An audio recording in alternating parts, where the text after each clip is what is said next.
Today we have Ike Muzikowski, who's going to address us about all things Chicago Hope Academy and some of the new things and exciting things we have on the horizon, and his experience through his life as the son of the founders, Bob and Tina, a graduate of Chicago Hope 2011.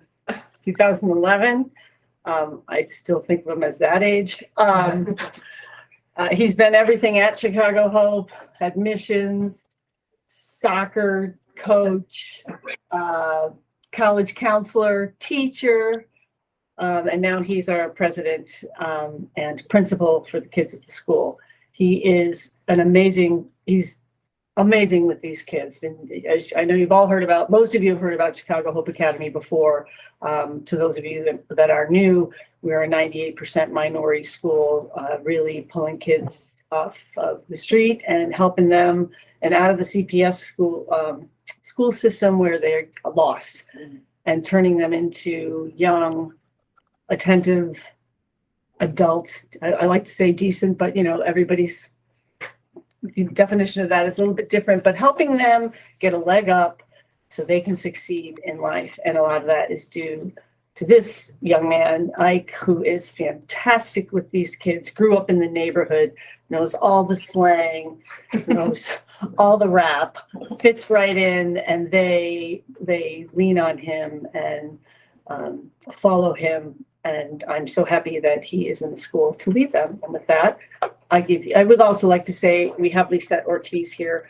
Her son was it 2019? 2020. 2020 graduate. He's a junior at Brown, is he not? 2020, yes. A junior at Brown now. And so huge success story. At least that story, get a chance to speak with her maybe later after church. Mike. Awesome. Do you believe, Chuck? Is it supposed to be interactive? Online, please mute. Be quiet. Nice. So you want to put up that first slide? Would that be all right?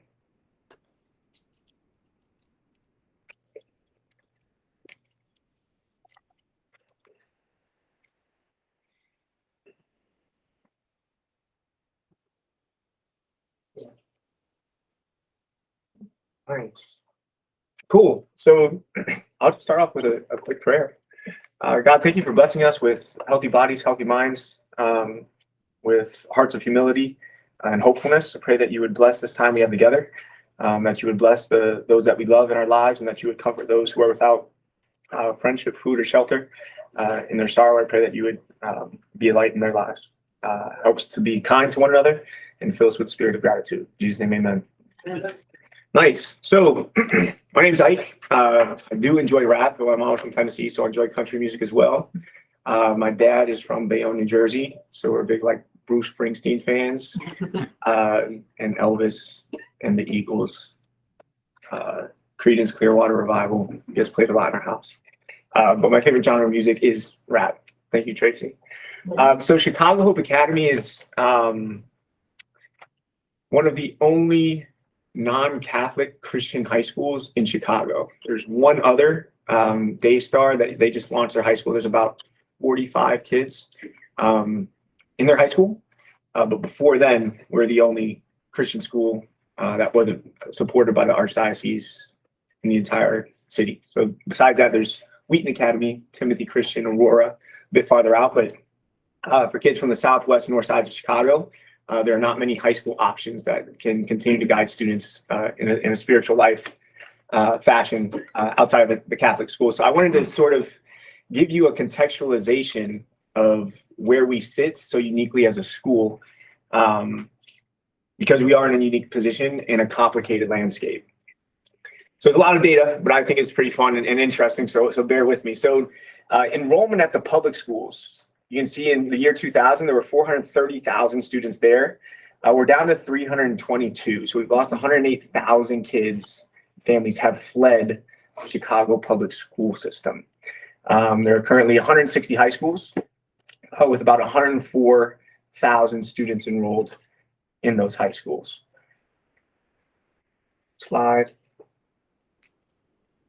Nice. And so when we think about how much the schools have dropped in enrollment, in 2005, they launched charter schools in Illinois. They're primarily concentrated in the city of Chicago, but they're all over Illinois. So if you see in that year, 2006, there's about 426,000 students in CPS. That's when the charter schools started to grow. They converted a bunch of public schools into charter schools. And so as those numbers drop in that left column, you can see the numbers increasing in the right column. So when it goes 430,000 down to 322, you also take out 54,000 more kids, right? So schools, when you think about the physical institutions, have lost about nearly half, about a third of all of the students that were taking up seats, right? That just leaves a vacuum within the schools. A lot of the schools are empty. And so the funding models start to get thrown off in CPS a little bit. The planning wasn't there. Why is everyone leaving? It's complicated. Chicago is a very violent city. Lots of people leave the tough neighborhoods for that reason. You can talk abortion rates, birth rates declining, primarily violence, but Chicago's population is being sustained by the immigrants primarily coming from Mexico as a sanctuary city. But yeah, the numbers in the high schools have just dropped tremendously. And so that creates a problem in the schools when they're under enrolled. So there are about 16%, 16% of the students in CPS schools are in charter schools. So right when the entire blame is placed on charter schools are what ruin the CPS system. It's not just that, it's multifaceted. But emptying the schools, the charters did contribute to that. And so now we see all over Chicago in about 2014, Rahm Emanuel closed 50 schools. And there was a big ruckus over that. I don't know if you guys recall when that happened. But the charter schools are losing enrollment too now. This is a school, the Urban Prep Charter School Network. We play them in sports sometimes. You can see that, hey, in 2006, the Englewood campus was launched. Right. And then it followed in 2009, 2010, they opened up more campuses, right? You get some success. You want to branch out for-profit models sometimes with these schools. And so 477 kids in 2015 in the Englewood campus, they're down to 148. Okay. There was no data on the West campus. They kind of hid a lot of the data just because they weren't showing too well. But in Bronzeville, you see, hey, they're nearly 500 kids. They're down to 215. And so the financial mismanagement of the organization, I can share the slides with you all eventually. Some of the links are pretty cool to follow. But these schools just lost their charter. So the charter schools are also closing. And so as we go through some of the slides upcoming, you'll see how so many students from the west side and south side of Chicago are now faced with finding new schools. This way. Go. Like an automatic. Like mute as the balls. She's doing it. Yeah, can you hit the mute? See the mute on the bottom? I think you can hit that and everybody online gets muted. Does it? See down there, it says. I think that mutes ourselves, so we can't tell them. Oh, yeah, sorry. I forgot it was on your. There you go. It'll mute it. Good. They're all. Cool. I like that we're gracious as a group. No one got mad. Pretty cool. Could you just define what a charter school is? Oh, nice. Yeah. So a public school is publicly funded and publicly run, right? It's all government. A charter school is publicly funded, right, by the tax dollars of Chicago, but privately run. So let's say a cohort of us wanted to launch the First Pres charter school on the west side of Chicago. We could call it First Pres. We go PREZ. Obviously down there. And then we would gather the funds for it, and we get about $12,000 for an elementary school student coming from the government. If it was a high school, maybe $13,500, $14,000. And so we would have those funds per student. And then we could raise additional funds, right? Hey, that covers the basics of teachers, a couple administrators, but let's raise $1 million as a group so we can have a science lab. We can have a social emotional counselor. We'd have to do that privately. And so the majority of the funding still comes from the state, but they have to raise some extra dollars to give themselves, everyone's quiddity. What makes it stand out? What makes it different, unique? A lot of them is just starting to blend together. If you create enough charter schools, you have to pull from the neighborhood schools. Charter schools sort of become what the neighborhood school was, unless you have an extreme like strength of leadership, or there's just it's a military school or something like that, which is very rare.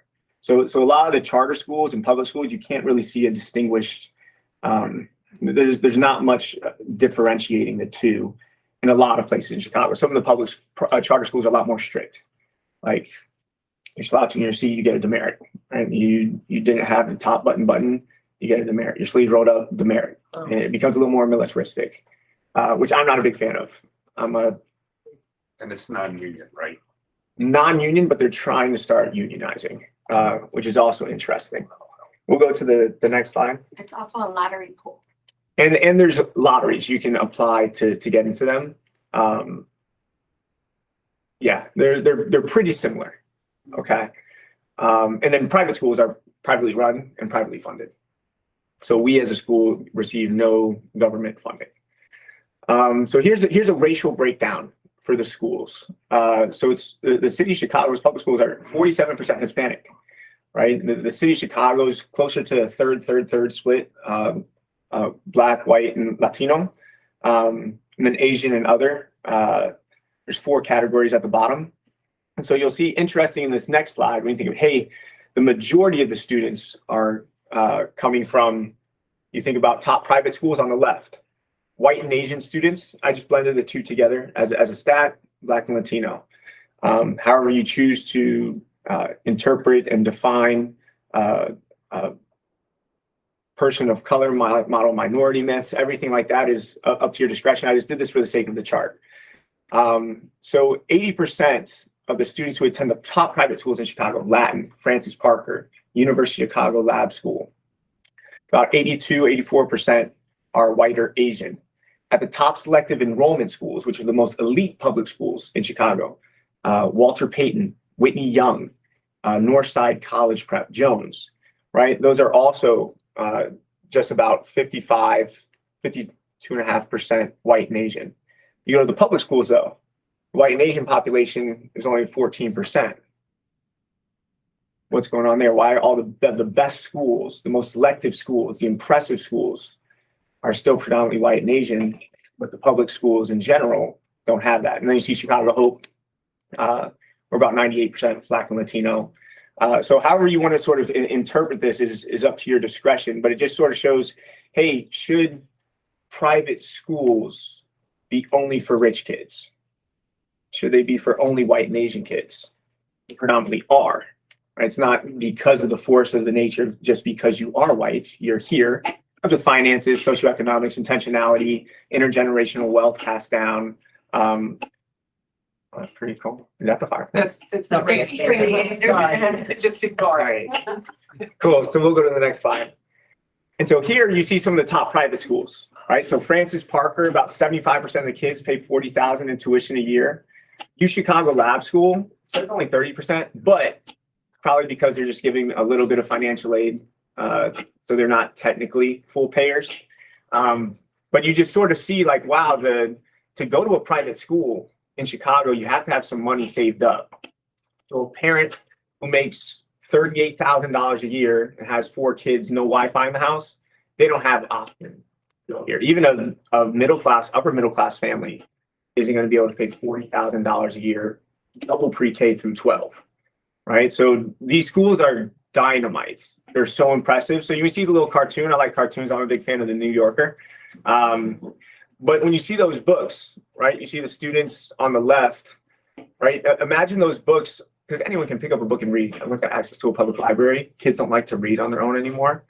But you think about quality academic opportunities, a private tutor, extracurriculars, a trip to Israel, right? A trip out of the country. Those are things that low-income students just don't have access to. And so the rich keep getting more. And it sort of strengthens the divide, especially with the COVID experience, access to technology, and the intentionality of parents, right? If you're a first-generation kid or your parents don't have high-quality education, they weren't reading inside of their house. They got Wheel of Fortune on, they got Maury on. They're kind of more hanging out a lot in the houses, right? A lot of our kids couldn't come to our school because they had to watch their younger siblings who were in public schools that stayed closed.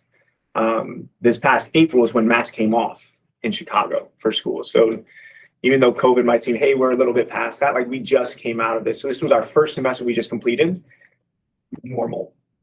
We were all looking at each other with our faces exposed. So we're super excited to be back into it, but we're watching how many kids, when you don't have a posture of intentionality and a desire for accountability to learn coming from the parents in a household, you see the deficits really built up for a lot of our kids. So Chicago Hope Academy, our average tuition is about $2,400. All right, and we still have families who fall behind on their tuition and are figuring out collections with them. But the only thing you can't pay is nothing. Right, everyone has to pay something, and it generates buy-in. It generates some intentionality there. We'll go to the next one. Where are we? I'm falling behind myself. So these are some private schools you may have heard. Did everyone grow up in the Chicagoland area? Most people, right? Nice. So these schools, since Hope was open in 2004, is when we bought the building, these schools have all closed. So these were all affordable private religious schools. And so as we think about public schools are starting to close, charter schools are starting to close, parochial schools across the country are closing at incredibly fast rates. Trinity International University in Deerfield, they may be closing their undergrad. They're down to about 295 kids themselves. So Hope is bigger than TIU, right? And so schools, when we think about, hey, religious education flourishing, thriving in this country, it's not at all in the Chicagoland area. I remember kicking a double overtime field goal against Hales Franciscan my sophomore year. It went in, Tracy. So here on the right, there's 17 Catholic high schools remaining in Chicago. There's 29 in the Chicagoland area when you think about school like Loyola or Fenwick. Those are the surrounding area schools. And the 7 listed in those bullet points on the right, Leo, Holy Trinity, Tepeyac, I think in the next couple of years, some of those will be closing because they've just dwindled in enrollment as well. A lot of these schools are tired. I don't say that, just Lisette and I recruit for Hope. We ran the admissions office together. She still runs it now with my sister, Scout. It's hard to convince low-income families to pay something when they could pay nothing. It's very difficult to do. So convincing them like, hey, this is an exciting opportunity. What is delayed gratification? What does it mean to invest in your education?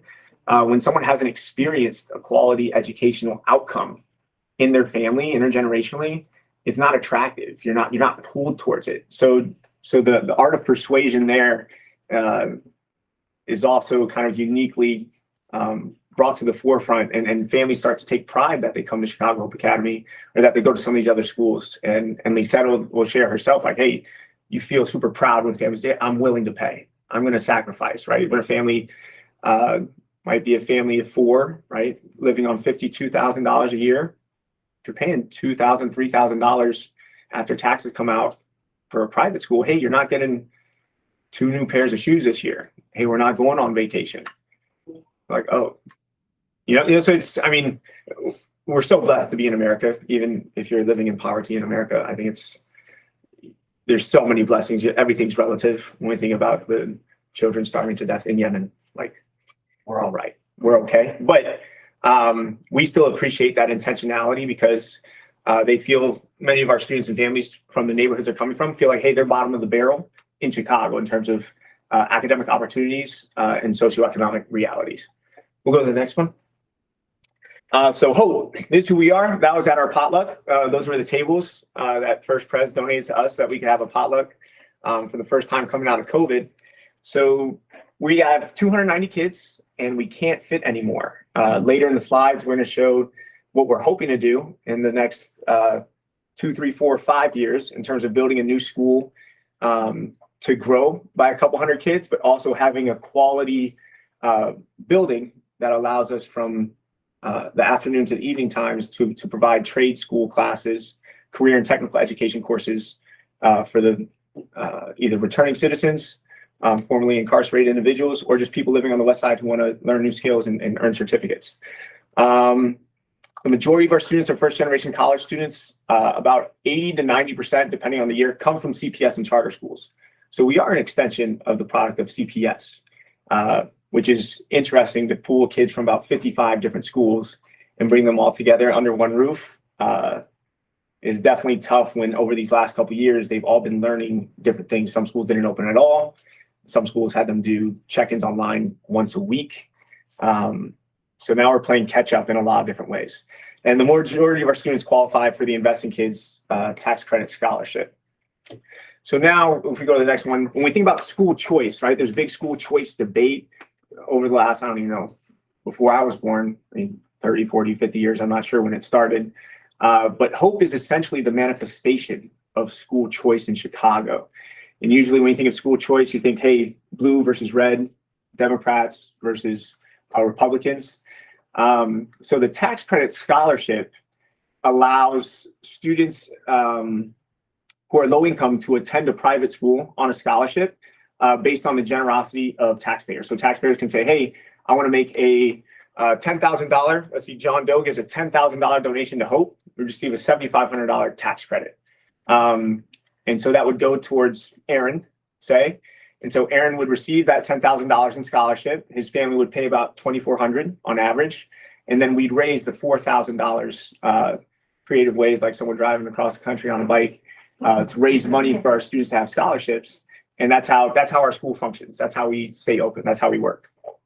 And so the fact that the tax credit scholarship exists flusters the Chicago Teachers Union, flusters, Pritzker was able to sort of switch his opinion on it for a little bit. Momentarily. But something like the Chicago Teachers Union wants to shut our school down. Okay, so if you think about $12,000 following a student, if 4 students were to go to Manly High School, they choose to come to Hope, right? Manly loses about $50,000. They keep that for the next school year, right? Because it's student-based budgeting. But if they don't have $50,000 for the 24-25 school year, you're short one first-year biology teacher, right? So, okay, I guess you just don't got biology now, right? Their funding model shifts. And so everyone's starting to compete for students because you're competing for the dollars that follow the students a year delayed.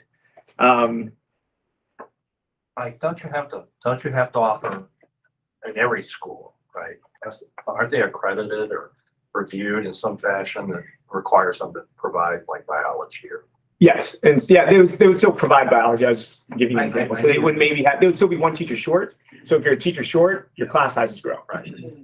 So if there's 15 teachers teaching 300 students, right? That split's a little different than 15 teachers teaching 150 students.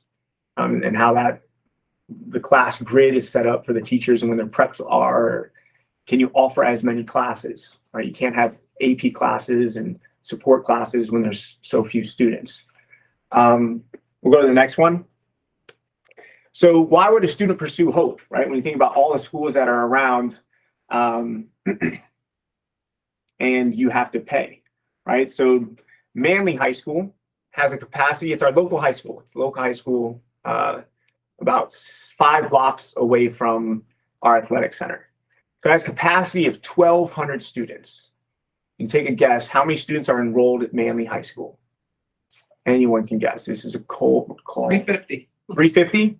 Anyone else? 600? 800. No? You're smoking crack, people. Give an extreme guess. Someone make an extreme guess. 125? 125 is an extreme guess. 75 students. And they keep the school open at $40,000 a student. Well, there was 40,000. So there are about 38 cars in their parking lot. None of the students drive. Right? So when you think about the strength of Chicago Teachers Union, allowed to use their parking? you can use that, right? Man. Yeah.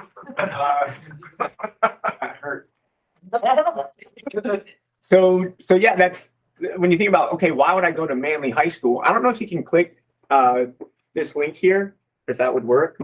Talk about them. Treville Hilton's story. Oh, it's like a complicated. Maybe don't. I don't want to mess it up. So Treville Hilton, I'll share the slide and you can read his essay. That's all right. We'll review it later. So Treville Hilton, he graduated in 2020. He goes to the University of Chicago now. He's a junior. He was friends with Lisette's son. When I recruited him to come to Hope, how much time do I have? When do we finish? Are we finishing up? 10 o'clock. It's 10 o'clock? It's 9:32. Oh, so we got time. So Treville came to interview by himself, right? His mom didn't know about Hope, figure out, hey, you have to pay. I'm not paying for a school. Treville has a nephew that allowed Treville's mom to be a grandma at 31. Okay, so you think about teenage pregnancies and like the persistence of a cycle of poverty. That little boy, Andre, is going to be successful. I'm his mentor. But it's an incredible thing. Like, hey, him, his brothers, his sisters, they're all the children of a teenage mom. He was able to go to Hope, go on to the University of Chicago, and has an incredible story. One story I kind of do with him presentation sometimes is let teachers know, like, hey, if students are cheating or breaking the rules, how can we approach them with grace and understanding, hey, they might have not had the same set of expectations in their household growing up as we did. So the first time I met Treville was I caught him cheating on our entrance exam. And some of the staff members, why wouldn't you rip up that test? Why wouldn't you kick him out of the test? It's like, you can't even get that many more questions, right, if he's cheating. But you still see the hopefulness in what a student could become. He wanted to be in our school so bad, he was willing to risk cheating on the test to get it. And so, like, hey, how do you want to view it? Like Jesus or the Pharisees? Like, so, and hey, it's not saying cheating's okay, right? And I tried to give the presentation to our teachers who all went to Wheaton College and Moody Bible Institute. I was like, I was cheating in college. No one raised their hand.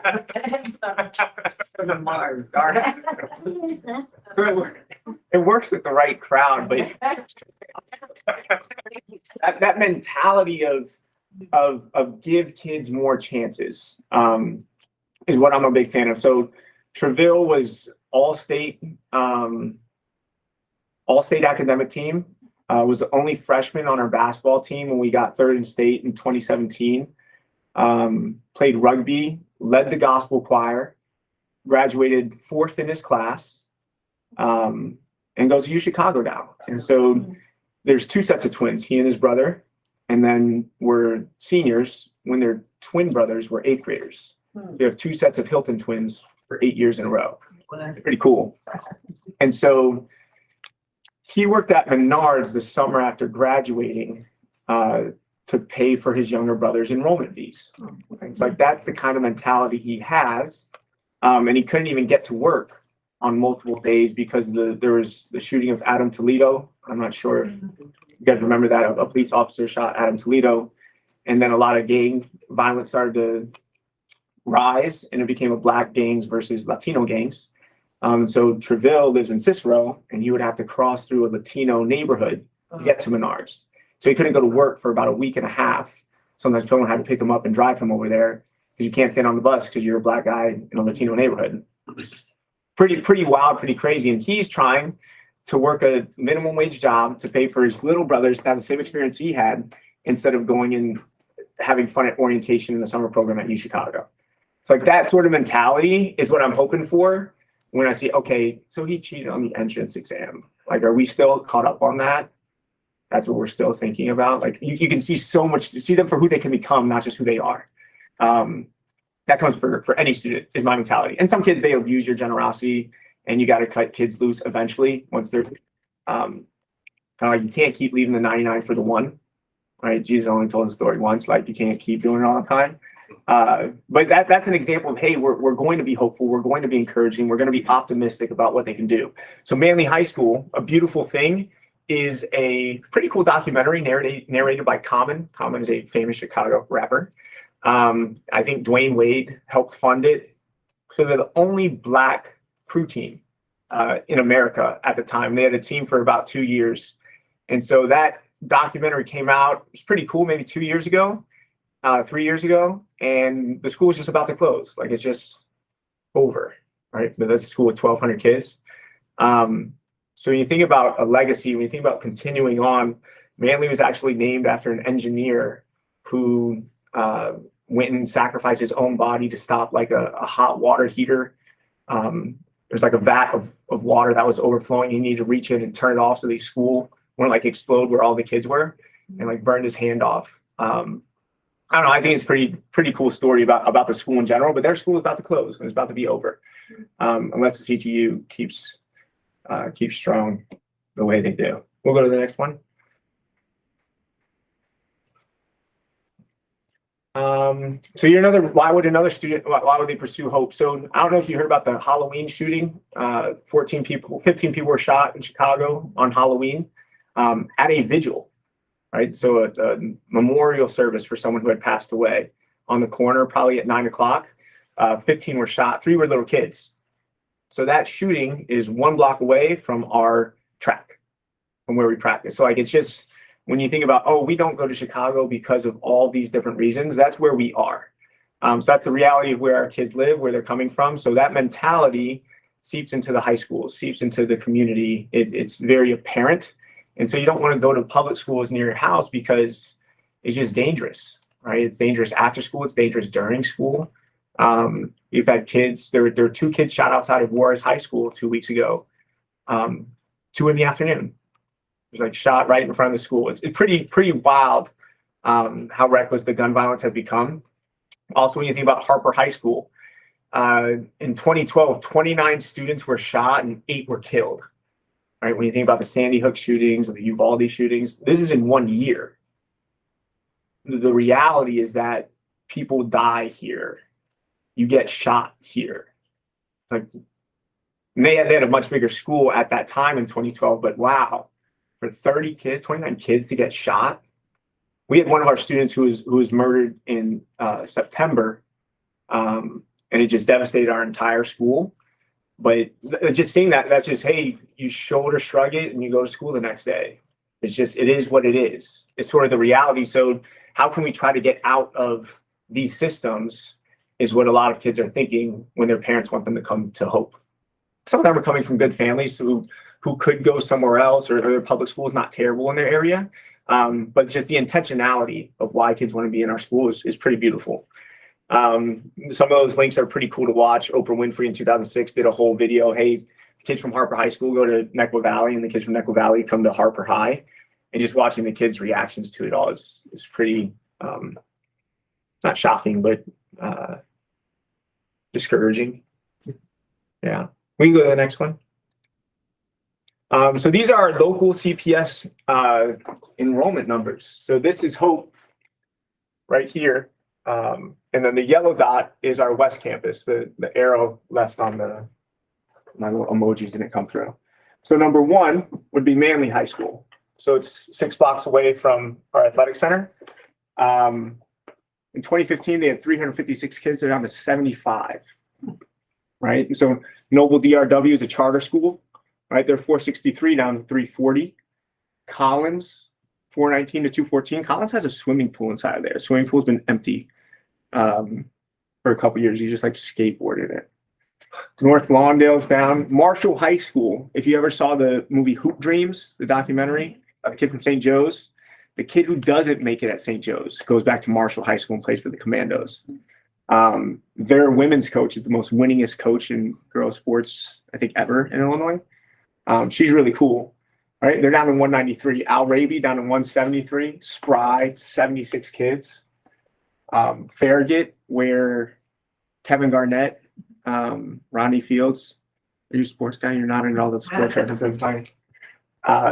Right, they're down to 455. So thinking about all these schools, and then the hashtags are all alternative schools, option schools is what they call them, maybe progressively, euphemistically, however you choose to interpret. But those are the schools that are around Hope. The other ones are some charter schools near us.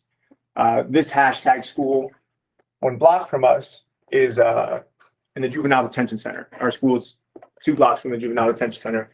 Since we lost all our parking because our alderman doesn't support us, you can come visit Hope and park in the Juvenile Detention Center parking lot for $2. Welcome to Hope. Moving along. So these are what the schools look like. If you see the next slide.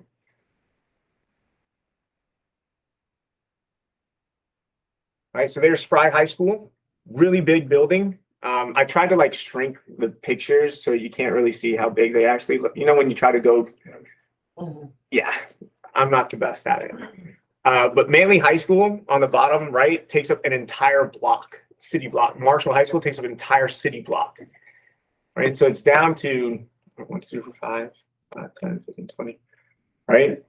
This would be, hey, we're a third of the school right here is us. We're bigger than one class. Yes, we are the sophomores. That's what it is. Like, it's just us. And the school is huge, right? They have multiple gymnasiums, science labs, and no kids to attend. We'll go to the next one. There's Collins High School. They moved 2 schools into there just as they're kind of dwindling enrollment. They moved them, split the building in half. And then Chicago Vocational School is on the far south side. Their job is to help get all the students prepared to be plumbers, electricians, HVAC specialists. And then Orr High School. Orr has an incredible documentary, Shot in the Dark. Really, really cool about a kid who's their star basketball player and gets shot at a party a couple days before playoffs and is injured for like the first 3 weeks. Then comes out in like the sectional championship, gets subbed in with like 20 seconds to go, and they give him the last shot and he makes it. He's just a sensational player. But that's Orr High School right there. So when we're thinking as we're going to transition into talking about trades and careers or CTE education, CTE, career and technical education. It's like imagining, hey, workshop, having wood shop, having welding, those different things that, hey, I'm maybe more of a kinesthetic learner, or I don't read very well, right? When we think about pushing kids towards the trades, if they're not prepared, hey, if you read at a 4th or 5th grade level, what grade are you in, buddy? Oh, 7th. 7th grade? Nice. How's life in the 7th grade? Decent. Pretty cool. All right. So if students can't read, which is sometimes the reality of kids in CPS schools, hey, you're reading, are you 12? Yes. Nice. I like how you say yes. It's well done. Not a good parenting. So you read at the age of maybe a 9, 10-year-old, but you're 18. Should you go to college? In the most equitable sense of kind of like, no, you just shouldn't. Right? You shouldn't study literature. You shouldn't, if you're paying for it. I think you should do something that's more practical, right? That's my opinion. It'll differ from different people or from person to person. But if you think about Orr High School, their average ACT percentile is the 12th percentile, which means they score about 12. I've never seen someone score an 11 or down on the ACT. 12 is like the lowest number you'll see. I don't know what's for putting your name, or it's just a given. And the percentage of students attempting to enroll in the college is 28%. So after graduate, the ones who said they signed up for class, they didn't actually go. It's like, wow. So just about everyone here is not going to go to college. So what are we preparing them for? General education, I get it's important civically. As a society, we should all know some different things about our rights, a little basic math, right? But I think it should be math for carpenters. I think it should be learn how to fix things. I'm named after Isaiah chapter 58, repair broken walls, restore streets with dwellings. So that mentality of sort of rebuilding the west side of Chicago. I like to see people from the west side rebuilding the west side of Chicago. When you learn to build things, you appreciate the product. You understand the process, the time that it takes to repair a car, a window, anything that could be graffitied. If you paint before, you just have an appreciation. You've been exposed to that. I think many more students, kids in this generation need to be exposed to that because everyone's just being given stuff, right? The generation of parents is just becoming a lot more generous. And I think it comes with success and also appreciation for the distraction that a phone can provide as we start to lack in social skills in different ways. But I think more and more kids should be exposed to technical trade work. We'll go to the next slide. And it's just interesting. Maybe the slides aren't in the best order, but these were 2 schools that are near us, where we are right now. Douglas and Austin. Douglas is down to 34 students. Like 34 kids go there, and 21 ETU members work there. Wow. Right? Austin High School is down to 182 and 43 people work there. We have 291 kids and we have about 45 staff members, but public schools have all of the lawyers and there's so many network supports that they have. That makes it a little different. And then Uplift Community isn't by here. It's on the north side by Montrose, but they're the next school to close. They're in the Chicago Tribune. They'll probably close in May. They're down to 97 kids with 49 staff members. This stuff is ridiculous. So yeah, that's just sort of the reality of what the schools look like. We'll go to the next slide. So the budgets continue to increase for CPS, right? You see the spending per student back in 2003 was about 10,000. Now it's up to about 30,000. And there I was saying earlier at the bottom, a charter school gets about 13,500 per student. If you want some interesting reads, on the right side, you can see Eve Ewing's Ghost in the Schoolyard. She's definitely, I don't think she's an economist. She's a brilliant writer, really smart lady. She came and spoke at Harvard a couple times. But I think that a lot of those schools should have closed. It was predominantly elementary schools. The big thing is, hey, they're almost all Black schools, right? And so what does that mean? Why were these schools closed? What are the grander socioeconomic factors, policies that took place to disenfranchise these communities at some point, whether it was building the high-rise housing projects, taking them down? It's all very historical and a bit complicated. There's not like one reason for everything, but the schools were closed and they had to consolidate. Now, in 2025, so 2 years from now, the moratorium on school closings is going to lift. So Lori Lightfoot or Chewy, whoever's going to become the mayor, they're going to be allowed to close schools in 2025. Is it going to be Manly, Collins? Which schools are going to close? When you close high schools and make teenage kids who might be involved with gangs or more inclined to violence, more independent, have less regulated behavior, when you combine those schools, it could get very, very dangerous. So what happened in 2013 might not set the stage for what could happen here and go well or go poorly. So yeah, how the next mayor handles that when 2025 hits is something to be on the lookout for. I find it fascinating to see what policies people are going to choose to implement. We'll go to the next one. Where are we? So option schools, those are hashtag schools. There's a bunch of them all over the city. There's about 39. So 10% of Chicago public school high school students go to alternative schools, right? Other schools. They were kicked out of their school. There's a violent situation. They had a teenage pregnancy, whatever it may be. They don't go to the traditional high school anymore. And so when you go to these option schools, a lot of them are, hey, check the boxes, it's A, B, C, D. All right, get it wrong, just check it again. And they pass you along in a lot of ways, sort of like a little bit of babysitting time. But it's better than nothing. You're not learning a ton, but it's better than nothing because it keeps kids off the streets and allows them to ultimately earn a high school diploma, which means they could go to the military. They could work a job at McDonald's, whatever it may be. It's better than nothing. But when you think about the violence in the city, the carjackings in the city, right? If 11,000 kids aren't connected, where are they going to work? East Garfield, West Garfield, where we have our athletic center, it's 25% unemployment.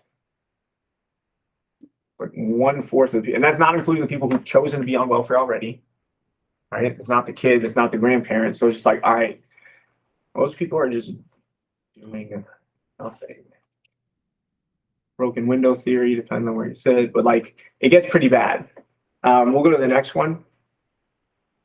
Sorry, I want to rush through. So our ultimate goal is to build a trade school where our kids would be blessed, because we see so many kids that we can't accept to our school as we have a wait list now because they're not prepared to pass academically. It's just a sad reality. Hey, you're going to come to our school as a college prep school and you're not going to pass Algebra 1. You're not going to pass pre-algebra. You're not going to pass our literature support class. We're hiring on this next school year a diverse learner specialist, which will help. But we see a lot of kids who can't come to Hope because they don't have the qualifications. And now we have too many kids applying. We might have about 200 kids applying for 75 seats. It's like, all right, well, a lot of you we can't accept you because we're too small. So what we want to do is have our school, if we could add about 200 kids to it in our new building. So we maybe have 500 kids who are the hope leaders who are being poured into spiritually. And then from 3 to 8 p.m. and then on Saturdays and Sundays, maybe the Seventh-day Adventists can teach on Sundays and anyone else can teach on Saturdays. But then we would have, hey, kids who are at these alternative schools, we can recruit them and attract them to come into our space and learn meaningful skills, right? Even if you don't go to get a job with a union, you're going to be more intentional about fixing your neighborhood. And you'll have owner's eyes rather than renter's eyes. There's a strong welfare culture on the west side of Chicago. And I think I'm not going to change North Lawndale, but Treville might change North Lawndale, right? Like I might not change East Garfield Park, but Bondre could change East Garfield Park, right? We need our own kids going back into those communities, not getting out, right? If you made it out, right? That implies that we've accepted a system of failure for someone to get out and never return, right? So we want to counter that. We'll go to the next one quickly. Here are our trade schools. Oh, the map's not there. There's a map there. So it's a map of Chicago, and so here on the south side, this is CVS, the big school that's down to 663, and this is Simeon, where Derrick Rose played basketball. That's Dunbar, that's Chicago Hope, and that's Prosser. So Hope's that dark blue, and the number 1, 3, and 5 murder districts in Chicago are right next to Hope right there. North Lawndale, East Garfield, and West Garfield Park. So like, hey, we want to build a school that's quality, that's a beautiful building that attracts people, where it's not so great already, right? You're not, Matthew 5 is, hey, you're called to be peacekeepers, or to be peacemakers. You're supposed to go and engage where things aren't going quite swimmingly and be part of the community, be part of the fabric of change. You don't want the neighborhood to change a mentality. You don't want the neighborhood to change and push the bad out. You want the neighborhood to be transformed, and for the people, the members of that neighborhood to feel empowered, to believe in their community. We'll go to the next one. But you can see even those Dunbar, yeah, there's the picture. Dunbar was at 1,034 kids. Now they're down to 300 something. So this is our new building. There's the animations in the link that you could eventually watch. But that track's already there. That athletic center's already there. That's the 290 Expressway running up top. That's our football field. You can kind of see the Hope in the blue kind of fine print. And this is the site where we want to build. This is where the 15 people were killed. This is my house right here.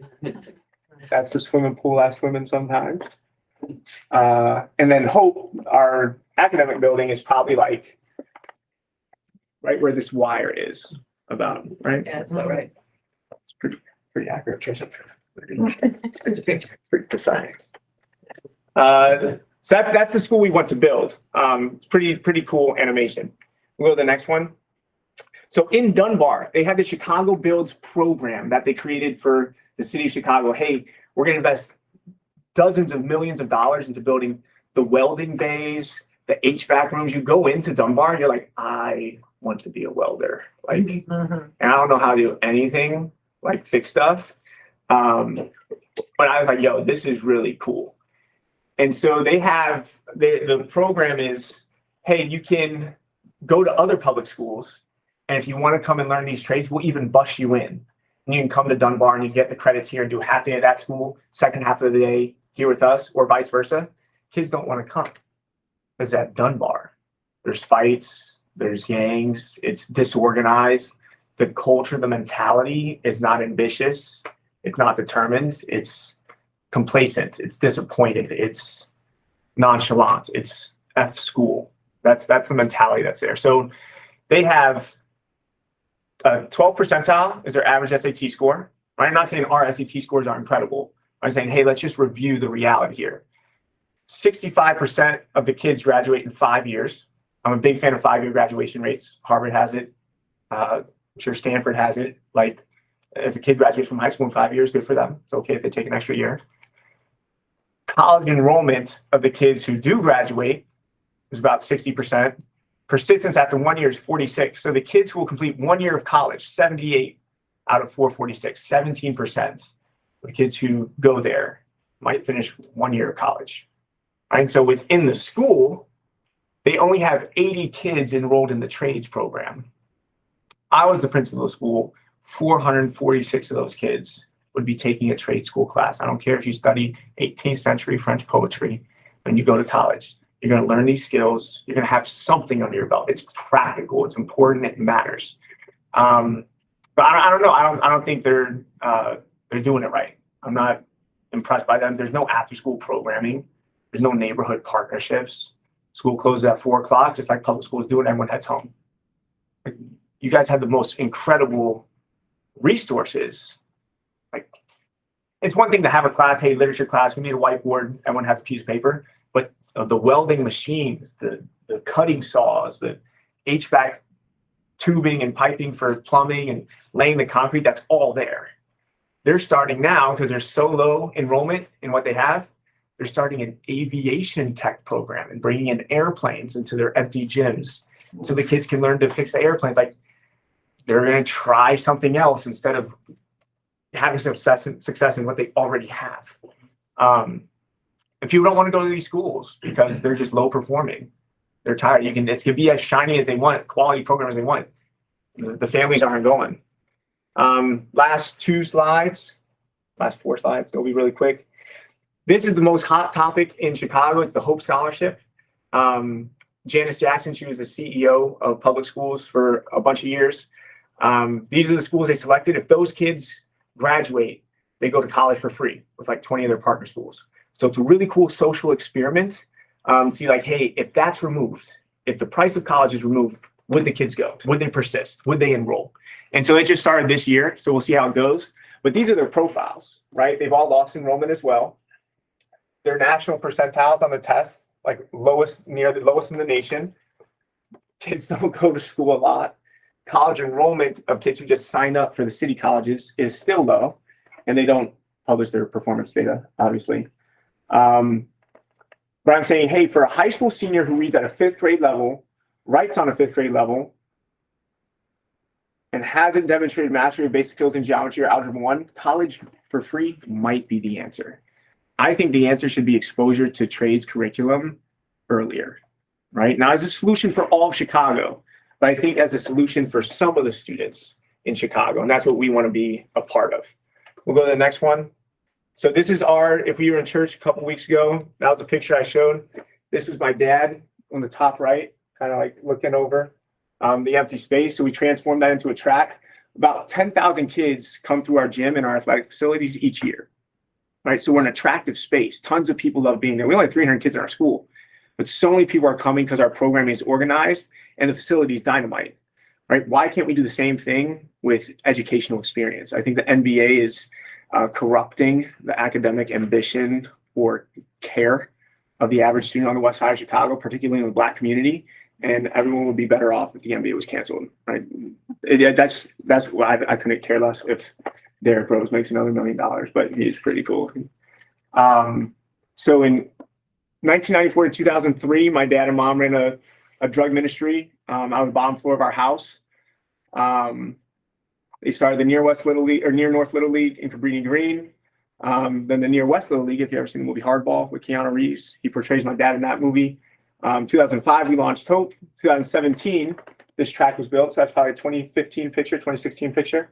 And that track was built. The rugby field is across the way. What do we have? 25 acres of land? 17 acres? Total. Yeah. Yeah. 17 or? It's 16. It's 18. 18 acres of land. And then we acquired that athletics facility. Go to the last slide. Or maybe checking the last slide. So these are our partners. We are partnering with Special Olympics. It's really cool. When we set up a Special Olympics Service Day, if you ever volunteered with students with special needs, it's just wonderfully encouraging to be a part of that. So we'll invite First Pres out one of those days to volunteer with our students as they guide the kids through little basketball drills, volleyball drills. So we partner with them, the Lions Club. We host tournaments. We have Genesis Orthopedics and Revolution Therapy, affordable rehab for people who don't maybe have insurance or who don't speak English. Altus Middle School is a local middle school that uses our gym. The Near West Little League, Latin High School uses our track. Their kids win the long distance events and we win the short distance events.